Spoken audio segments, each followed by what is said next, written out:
And so if one of the missions of the Messiah is to bring the knowledge of the Torah to the world, not just to the Jewish people, to the world, we believe that he accomplished that. Yes, but Maimonides came how many, 1,000 years later? No, no. He's talking about Jesus. Yes. Maimonides said, we don't believe that Jesus is the Messiah Okay. because he didn't spread the Torah and the mitzvot in the world. It's even the contrary. One solid statement of fact is that Jesus Christ is known as the Messiah in Christianity and also same Messiah or Al-Mahdi in Islam. However, the contradiction is the Jews do not think Jesus Christ is the Messiah. Therefore, in all their religious practices, they are obviously waiting for the coming of the Messiah. Though the concept is quite different from Christians and Muslims. To the Christians, he will bring peace to the world. To the Muslims, when we get to the hadith, the things you read is coming to break the cross and engage in a whole lot of wars. Quite different. We'll get into that in another video. In this video, a Jewish religious practitioner and a Christian religious practitioner engage in a conversation about who the Messiah actually is. Please, I find this interesting. I want you to also be part of this video. Therefore, don't forget, put your comment in the comment section as we watch the video.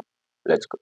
Why God sent Jesus? And so if one of the missions of the Messiah is to bring the knowledge of the Torah to the world, not just to the Jewish people, to the world, we believe that he accomplished that. So I just wanted to see if you have an opinion about who you think Jesus is and what do you think he came to do? Yeah, so first of all, let's speak about Messiah. Yeah, Messiah is a Jewish concept. right. I mean, if there is no Judaism, we don't know about Messiah. Yes. There is a man who his job is to do, as you perfectly said, peace between God and man, Right. between man and man. Right. So this is a Jewish concept. So if we want to know what is Messiah, we have to look into Jewish books. Yes.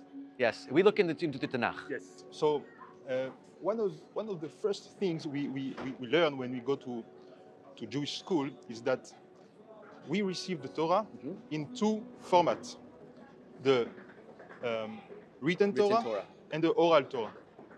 In fact, the written Torah without the oral Torah, we cannot do anything because, for example, it said on Sukkot you should take the fourth species.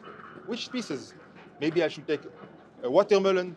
Maybe I should take I don't know, strawberries. I don't know. If we don't have the oral Torah, we cannot know what we should do. Same for tefillin, so and same for every mitzvah. Okay. And same for Messiah. So, who is talking about Messiah the best? I am sure you know.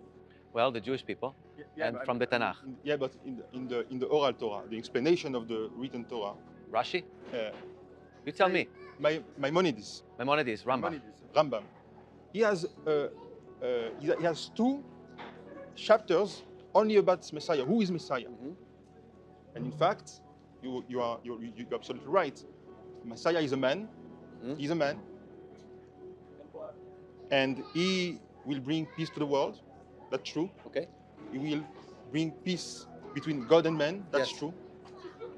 But how he does that? He does that with the power of Torah.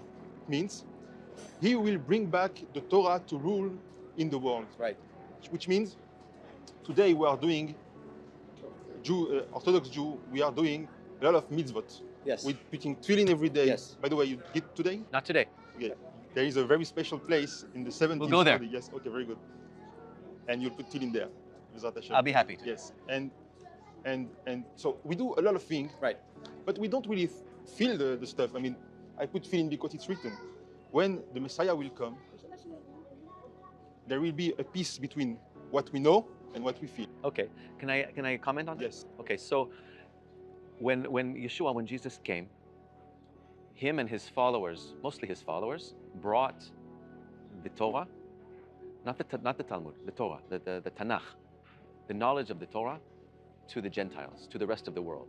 And so if one of the missions of the Messiah is to bring the knowledge of the Torah to the world, not just to the Jewish people, to the world, we believe that he accomplished that with his coming, because now there are billions of non-Jewish people all over the world that believe in the God of Abraham, Isaac, and Jacob because of Jesus, because of the Jewish man that came to bring not just the Torah, but also an elevated form of the Torah.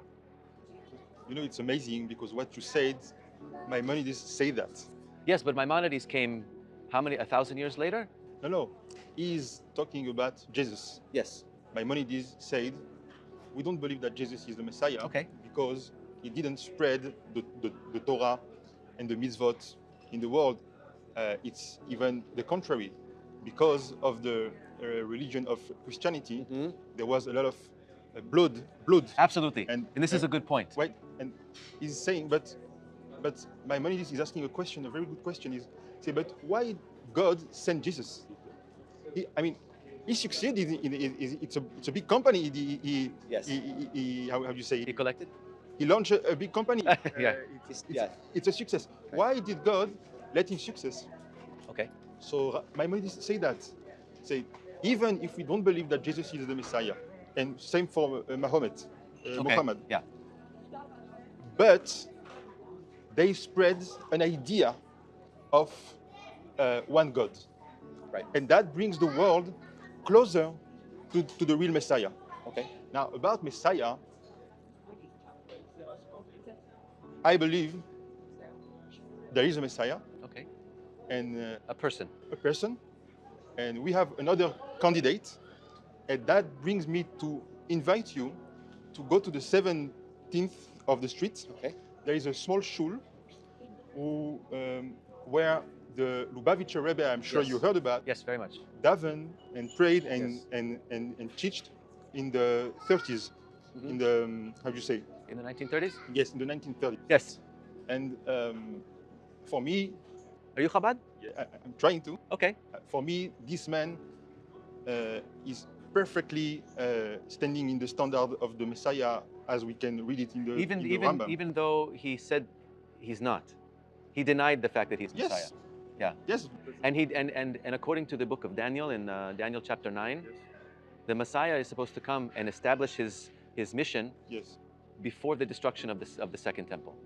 So that's the same. If we take only the Tanakh without the commentary in the oral Torah, it's very complicated to understand what is written. Yeah, I understand what you're saying. I've been searching for evidence of the oral Torah from the Tanakh, and I can't find any. You know what I'm saying? Like, I can't find it. And I know that it finished its compilation in the 6th and 7th century. And every time that the Torah is mentioned in the Tanakh, it's referring to the written law, every single time. So I haven't found explicit or implicit evidence of the oral Torah. And even though there are things like circumcision, how do we circumcise without the oral Torah? Well, Abraham had circumcision before the oral Torah was even given to Moses. And so we believe that it was a practice that was happening among pagan nations. You are saying stuff that's very so smart and so, you're very smart, and I appreciate your time. Really, because it brings me to the Maimonides. Maimonides is stating that we do the circumcision not because Abraham did, not because of that, because that's not the same. He did at the age of 99. No, of course. We did because... But how to do it? Yes, we do it because of Moshe. Because of Moses. Because of even though he didn't do it for 40 years in the wilderness, and he even hesitated to even circumcise his own son. You are so educated. You are so educated. No, it's such a pleasure to talk to you. For really. I think we should have 100 years, you and me, to talk because it's so interesting. Shmuel. Yeah. So I'm gonna go get some tefillin. I'm gonna go put tefillin. Wow. And I would encourage you to open the New Testament. Okay, I know. Maybe we'll do it. Yeah. No, because have you ever opened it before? No. Okay. Can I just tell you what the first sentence is? Hayochasin shel Yeshua Mashiach ben David ben Avraham. It speaks to our people. A Jewish book written by Jewish people speaks to our people about the Jewish Messiah. So nothing bad is going to happen to you if you open it. Okay. And so I encourage you. I'm going to go get tefillin. Okay. And so I just encourage you as well. Just open and take a look. Okay. And see in Hebrew, even if you want to. How long are you staying in Paris? We'll be here till Tuesday. Okay, so maybe we'll meet again. We can exchange our phone number. I'll be happy. Okay. Okay, very Shmuel? good. Shmuel, yes. Jeff, can I give you a hug? Come here. Thank you very much for watching this video. Please subscribe to the channel. Put your comment in the comment section. What you think I can make videos on, just let me know. And also share the video with your friends. See ya.